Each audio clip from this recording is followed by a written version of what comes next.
The Memento design pattern is a powerful tool in software engineering, facilitating the capture and restoration of an object's internal state without violating encapsulation. It enables developers to implement undo-redo functionality, as well as checkpointing and rollback mechanisms in their applications. At its core, the Memento pattern consists of three main components: the originator, the memento, and the caretaker.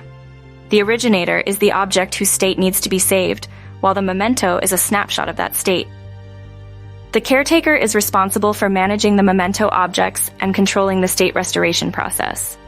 By separating the concerns of state management from the core logic of the application, the Memento pattern promotes modularity, flexibility, and maintainability.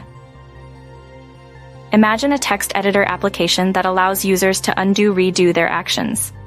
By implementing the Memento pattern, the application can store snapshots of the editor's state at different points in time and restore them as needed. This provides users with a seamless editing experience and enhances the overall usability of the application. In summary, the Memento design pattern is a valuable tool for managing object state in software applications.